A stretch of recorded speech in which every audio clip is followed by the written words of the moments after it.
Vortex here, and welcome to my review of the Symphonium Audio Triton, which is a badass name. These are a hybrid model, and I've never tried anything from this brand before, so I'm quite curious. And yes, as full disclaimers, I'd like to thank Sound Jedi for loaning me his units so I can do this review. So thank you very much, I do appreciate it. I was not paid to do this video, and all thoughts and opinions are my own. And yeah, let's get into it. I've already opened this just to save a bit of time. There's no real information, there's no specs, but made in Singapore, which is cool because normally everything seems to be China.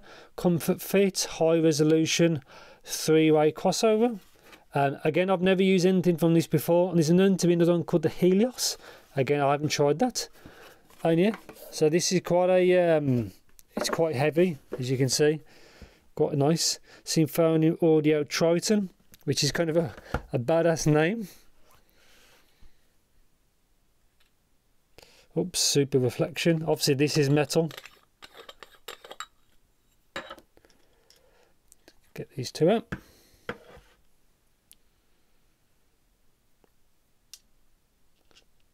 Metal. Seem to be built very, very well. So this is obviously, these are quite thick. These are a hybrid, so I'm quite curious. The nozzle's really long. Out of everything I've ever tried, these are probably the most unique kind of shell design. But yeah, they seem to be built very well. Obviously 2-pin as well. And the cable I have here is a, let's just get it out. So quite a nice cable, obviously 2.5. Yeah, 2-pin, blue and red on the connectors, which is very, I like. So it's super easy just at a quick glance to see what you got to do, you know, which is the right side. Some tips here. These are ones a wide ball. So, and a cleaning brush on the bottom. Let's get this out here. So serial number, which is metal. This is actually quite heavy. And yeah, so a few different kind of tips. Let's just get one either side to see what they look like. So this is kind of more normal silicone, and so the bore difference is massively different. So yeah, these are actually quite different kind of tips, so I have to see what they're like. I think that might be it. So yeah, as of this video, I have not tried these. I'm not sure how these are comfortable these look, because they don't look comfortable at all. But yeah, obviously I'm going to put a good few hours on them, get my thoughts, impressions, and then I'll graph them afterwards. And then yeah, I'll see you guys and gals in the future when I've used them.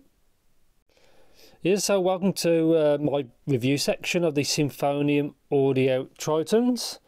And yeah, so basically onto one of the worst things about this, which may or break it. For you or for me really, is the comfort and the fit. Now as you can see, these are big, and it's metal, and that's it. The problem is, see, because it's that big and the ear doesn't support this, is the ear canal supports here where my thumb and finger are, so the earphones always constantly being held like that, and I found these very uncomfortable. I went through all the different tips. I had no issues with the seal because these sound great. But the comfort and the fit is just unfortunately probably one of the worst I've tried. And it's the same thing on the KZ AS10s, if you remember those. For me, it's the same kind of thing, is where the shell didn't really do much and the ear canal supports it. So slightly off topic, but this is a GT12X. Now the shape of these is typically more normal, so the ear supports the weight of it, and these are quite light anyway. These don't do that, but these do have some redeeming features. But yeah, so the comfort and the fit for these I didn't really like at all, which is a bit of a shame really. Yeah, so let's talk about the aesthetics really. So this one says Triton, that says the brand Symphonium. Build quality is very good, it's all metal. 2-pin, obviously earlier in the video you saw the actual cable. They are the hybrid, so them 2 balanced armatures, 1 dynamic, so very straightforward hybrid. No lip on the nozzle. I don't think it really matters because the tips are normally kept on there very secure. which is one of these. So that design, they kept on there very secure. I had no issues with that, and that's what they look like. So quite big, like really big. Second thing, which may be a positive or negative depending on your situation, is these are extremely power hungry, as in the hardest to drive IEMs I've ever tried. But because like I've got topping desktop gear which can power this with Breeze, but normally with IEMs on say my topping L30, low gain is fine for like everything. But these require medium gain, and which is like, these seem about as efficient as my Sennheiser PC37X, and I'm sure that was 100 or 150 ohm. I can't remember the sensitivity number, but these up there with them, which is strange for the driver count. But bear that in mind, for portable use, you really need some decent power to power these. So if you got a low power amp, forget it. So yeah, so talk about resolution. I found the resolution on these very good. Not the best, but up there with the best really. But yeah, resolution is very good. So stage, very good. It sounds good width and depth. Can't really fault it. Sounds great. I don't know how they've done that, but it just sounds really good. Yeah, so talk about tonality really. They do sound very kind of natural, which is great for BAs, because some all BA units or hybrids have that kind of almost like a glare to them. These don't have that, which is again is very, very good. Yeah, so let's talk about what we're here for is sound. Spoiler, they sound great. So as you can see, yeah, bass is quality over quantity. I have no issues with that. I prefer solid low end, not too much of it. I prefer too lean than too much.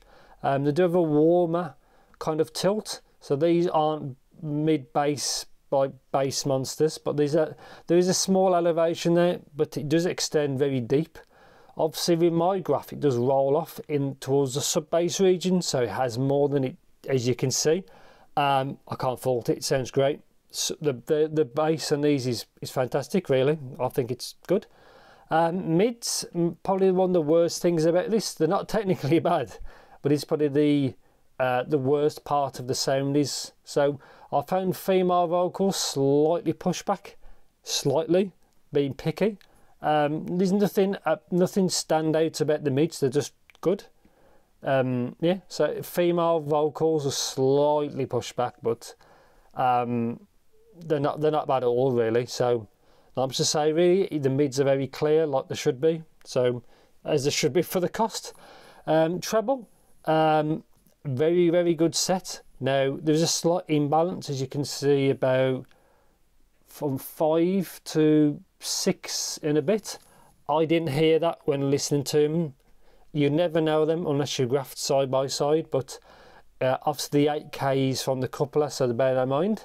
Now these have a smoother treble response, but they've got very good extension, which is kind of odd to have smooth and extended.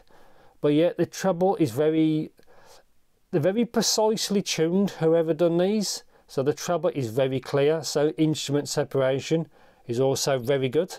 I can't really fault it. The treble is very, very good, and it doesn't get shouty or aggressive or anything like that. It just has very good solid extension, and I do like that. Again, I can't really fault it. Everything is there. All instruments hit like they're supposed to, and everything's just very clear. Like the micro details are very good. Like these are, they're very solid set. They're very hard to fault. The sound on these I can't really fault at all. They suit a few different genres I've tried. So yeah, that's not much to say really. So before this video gets super long, conclusion, do I recommend these? It's like a 50-50. From a sound point of view, these things sound great. Like I can't really fault the sound, but how they fit me and the comfort to me is very, very important. Not many reviews talk about comfort, but I find it the most important because they can sound great, but fit very poor means I'd never want to use these, and this kind of ballpark. So you just have to bear in mind, this is just my experience with them. These might fit you better, but for my use case, I don't like these at all. The fit's bad, really, and the comfort's bad. Them being really power hungry is less of a problem for me because I've got decent, I've got decent desktop gear which power these to oblivion and beyond, to excess, so it's no problem at all. Obviously, portable gear is a bit more complicated. You need something that's got a really good output. And yeah, and the sound of these, it's I can't really fault it really. It just sounds great overall. Yeah. So it's a fifth. I recommend them for sound only for my use case, but everything else like the fit and the power and sensitivity is kind of the bad part about them really. But I think that's going to be pretty much it. If you know anything in particular, please let me know in the comments. And yeah, thanks for watching. Take care.